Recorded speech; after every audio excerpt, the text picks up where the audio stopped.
मगर हमारी बात टीवी पे कभी नहीं दिखाते हैं। वो तो तब भी ठीक है, मगर इनके जो चैनल हैं ये भी नफरत फैलाने का काम करते हैं। 24 घंटा हिंदू मुस्लिम, हिंदू मुस्लिम, हिंदू मुस्लिम, हिंदू मुस्लिम, हिंदू मुस्लिम। ये सच्चाई नहीं है भाइयों और बहनों। मैं चला हूं कन्याकुमारी से यहां तक, ये सच्चाई नहीं है। ये मीडिया में चलाया जाता है, फैलाया जाता है। ये जैन मंदिर है, गुरुद्वारा है, मंदिर है, मस्जिद है, ये है हिंदुस्तान। मैं आपसे पूछना चाहता हूं, आप में से किसी का कभी जेब काटा गया है? आपका जेब काटा गया? आपका जेब काटा गया? तो जब जेब काटा जाता है, आपका काटा गया ना, तो जब कोई आपका जेब काटता है तो वो क्या करता है? सबसे पहले उसे क्या करना पड़ता है? नहीं, ब्लेड तो बाद में आता है, मगर पहले क्या करता है? पहले वो आपके ध्यान को इधर करता है, आपके ध्यान को लेकर उधर ले जाता है। भाई और बहनों, ये जो करा जा रहा है आपके ध्यान को हटाने के लिए किया जा रहा है, और ये 24 घंटा करते हैं और फिर आपकी जेब काटी जाती है। बढ़िया बढ़िया, क्योंकि सच्चाई है। 24 घंटा हिंदू मुस्लिम, हिंदू मुस्लिम, हिंदू मुस्लिम, और फिर जो भी आपका पैसा है, किसानों का, मजदूरों का, आपके एयरपोर्ट, आपके पोर्ट, आपकी सड़कें,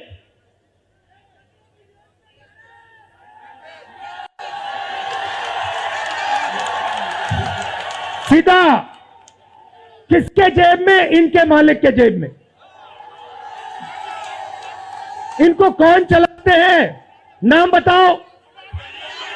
देखो, सब जानते हैं, पूरा हिंदुस्तान जानता है। भाइयों और बहनों, ये नरेंद्र मोदी जी की सरकार नहीं है, ये अंबानी अदानी की सरकार है।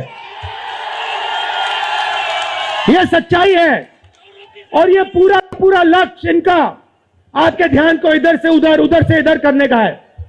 स्कूल, कॉलेज, यूनिवर्सिटी सब पढ़ लिए, और फिर क्या हुआ? आज क्या करते हो? मजदूरी करता हूं, पकौड़े बनाता हूं। हिंदुस्तान के 2-3 अरबपतियों को 1 लाख करोड़, 2 लाख करोड़, 3 लाख करोड़ ऐसे दिया जाता है। ये बैंक के सामने जाते हैं, इनको धकेल के निकाल दिया जाता है। प्रधानमंत्री ने नोटबंदी की और प्रधानमंत्री ने गलत जीएसटी लागू की। भाई और बहनों, ये पॉलिसी नहीं है, ये हथियार है। छोटे व्यापारियों को, स्मॉल और मीडियम बिजनेस वालों को और किसानों को मारने के हथियार हैं ये।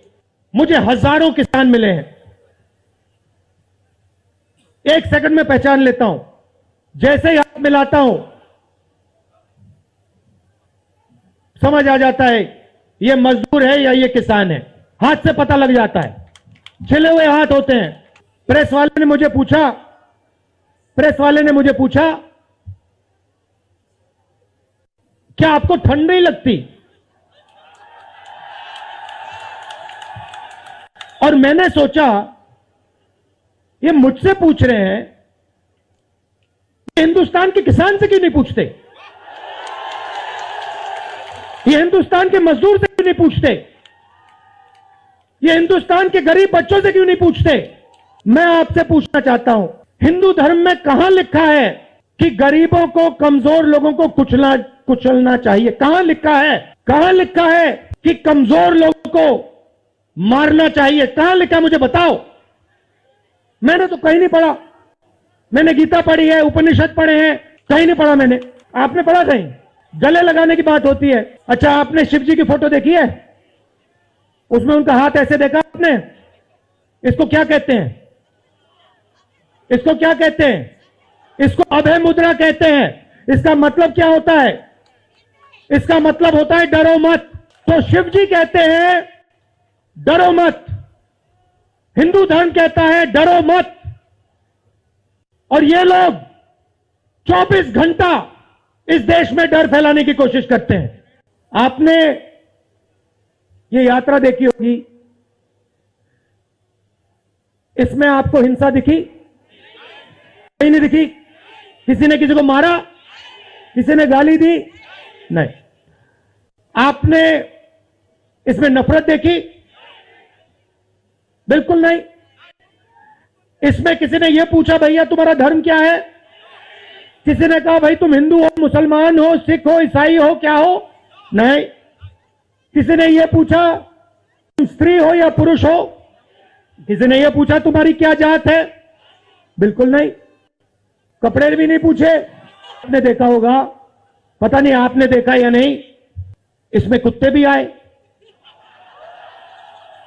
कुत्ते भी आए इसमें, कुत्ते आए। और आपने अगर आप टीवी देख रहे होते आपने एक चीज देखी होगी, कुत्ते को किसी ने नहीं मारा, किसी ने नहीं मारा। इसमें गाय भी आई, भैंस भी आए, सुअर भी आए, मैंने देखा। वो तो सब जानवर आए, सब लोग आए, और यहां पे कोई नफरत नहीं थी। जैसा हमारा हिंदुस्तान है वैसे ही ये यात्रा है। कोई नफरत नहीं, कोई हिंसा नहीं, कोई गलत सवाल नहीं। कि जैसे इन पर लगाम लगी हुई है वैसे हिंदुस्तान के प्रधानमंत्री पे भी लगाम लगी हुई है। नहीं, मैं सच बोल रहा हूं, मैं सच बोल रहा हूं। क्योंकि आप देखिए, एयरपोर्ट भी उनके, पोर्ट भी उनके, एग्रीकल्चर के स्टोरेज डिपो भी उनके, और क्या उनका, हाँ, लाल किला भी उनका, लाल किला भी उनका, सारे के सारे पब्लिक सेक्टर की कंपनियां उनकी, और क्या उनका, रेलवेज उनकी,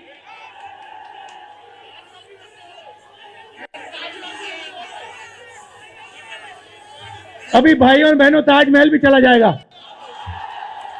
तो सब कुछ उनका। तो ये देश की सच्चाई है। हाईवे भी उनके, सेलफोन भी उनके।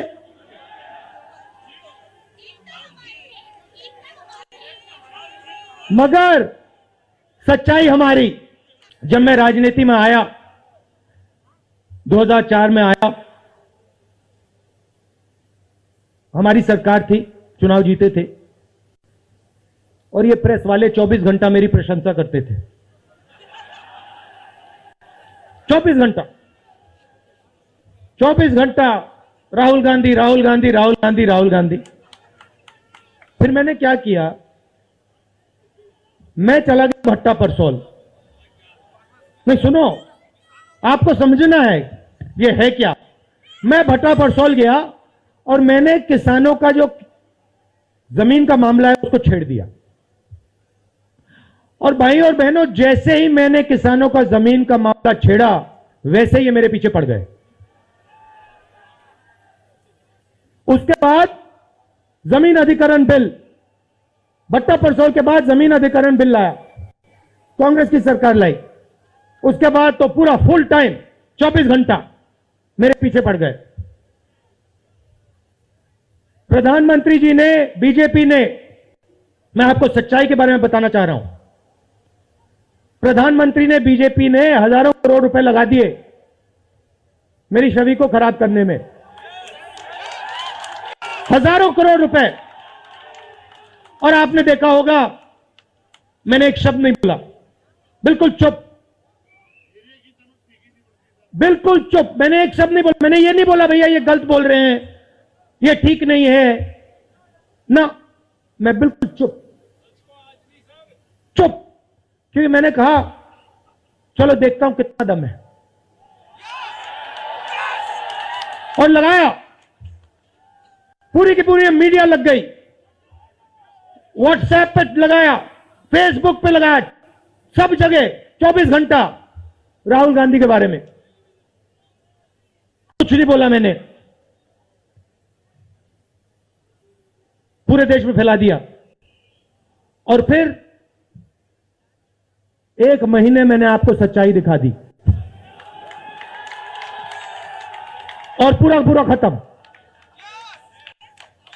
देखो सच्चाई कैसे काम करती है। सच्चाई को छुपाया नहीं जा सकता है। चाइना ने 2000 स्क्वायर किलोमीटर हमारी जमीन ले ली है। प्रधानमंत्री जी कहते हैं कि हमारे बॉर्डर के अंदर कोई नहीं आया। तो भैया प्रधानमंत्री जी, अगर कोई नहीं आया तो हमारी सेना उनकी सेना के साथ 21 बार क्यों बात कर रही है? और हमारे जो सेना के लोग हैं, हमारे डिफेंस फोर्सेस के लोग हैं, वो क्यों कह रहे हैं कि चाइना ने हमारी जमीन ले ली है? मुकाबला आर्थिक है। ये आपके जो सेलफोन है, ये आपके जो शर्ट है, जूते हैं,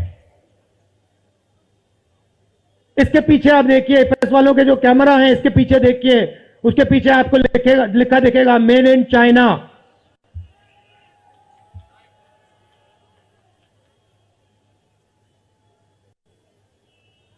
हमें शर्ट के पीछे, सेलफोन के पीछे, जूतों के नीचे मेड इन इंडिया लिखना है। और एक ऐसा दिन आना चाहिए जब शंघाई में कोई युवा नए जूते खरीदे, उसके नीचे देखे made in new Delhi India. ये हिंदुस्तान चाहिए। इसी से हमारे युवाओं को रोजगार मिलेगा। तो ये करना ही पड़ेगा, चॉइस नहीं है।